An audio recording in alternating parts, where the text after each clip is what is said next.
বিস্তীর্ণ বগ, চারপাশে শুধু কাঁচা মাটির গন্ধ আর অদ্ভুত নীরবতা। ঠিক এই নীরবতার মাঝেই এক ছোট্ট মেয়ে, বেট্রিক, কাপবোর্ডের ভেতর লুকিয়ে আছে। ওপরে কোথাও ভয়ঙ্কর একটা শব্দ, তারপর চুপ। দাদিমার শেষ চিৎকার থেমে যায়। ছাদের ফাঁক দিয়ে টপ টপ করে রক্ত গড়িয়ে পড়ে ছোট্ট বেট্রিকের মাথার ওপর। আর সেই মুহূর্তে বগের বাতাস যেন অদৃশ্য কিছু একটা জেগে ওঠে। ৩০ বছর পর সেই একই বাড়ি, একই বগের ধারে। এখন বড় হয়ে যাওয়া বেট্রিক তার মা, বাবা আর ছোট মেয়ে হ্যানাকে নিয়ে থাকে।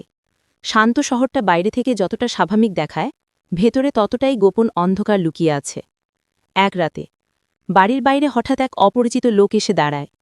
তার চোখে পিঠে এমন এক দৃষ্টিহীন ভয়, যেন কেউ তাকে এখানে ঠেলে পাঠিয়েছে। লোকটা আচমকাই বেট্রিকে আক্রমণ করতে যায়। কোনো কারণ নেই, কোনো কথা নেই, শুধু একটা পাগলামি। লোকটা পড়ে গেলে মুখে শুধু একটা কথা, ওরা আমাকে দিয়ে দিচ্ছে, ওরা আমাকে বাধ্য করছে। কিন্তু কারা ওরা? এদিকে বগের পাশে কিছু আর্কিওলজিস্ট গবেষণা করছে। ওদের লিডার জোনাস, ডেনমার্ক থেকে আসা। ওরা মাটির নিচে শত শত বছরের পুরনো আপ্ত বডি খুঁজে পেয়েছে। মৃতদেহ, কিন্তু চামড়া, হাড় সব এখনও প্রায় অক্ষত। বেট্রিক ধীরে ধীরে জোনাসের সাথে বন্ধুত্ব গড়ে তোলে, আর তার কাছেই বেরিয়ে আসে শহরের পুরনো কিংবদন্তি, ফেইকের কিংবদন্তি। ফেইকে, এক তরুণী গৃহপরিচারিকা যে গর্ভবতী হয়েছিল তার প্রভু ওয়াল্টারের সন্তানে। প্রভুর স্ত্রী হেলেন প্রতিশোধে ফেইকেকে ডাইনি আখ্যা দিয়ে হত্যা করে। মরার আগে শেষ নিঃশ্বাসে ফেইকে মোলক নামের এক প্রাচীন দেবতার সঙ্গে চুক্তি করে, আমার সন্তান তোমার, আর তার পরের প্রজন্ম, আর তার পরের যতদিন রক্ত চলবে। এই অভিশাপ শুরু হয়েছিল ফেইকে থেকে, আর থেমে যাবে বেট্রিকে এসে। এরপর একদিন জোনাসের টিমেরই একজন সদস্য, রাদু, হঠাৎ বেট্রিকের মাকে হত্যা করতে ছুটে আসে। মুখে শুধু একটাই কথা, আমি চাই না, আমি চাই না। কিন্তু ওরা আমাকে বাধ্য করছে, যেন কেউ তার মস্তিষ্কের ভেতর ঢুকিয়ে দিয়েছে কোনো আদেশ। তারপর ধীরে ধীরে সব মিলতে শুরু করে। বগের প্রাচীন দেবতা, বডিগুলো আর বেট্রিকের পরিবারের উপর এক অদৃশ্য চাপ।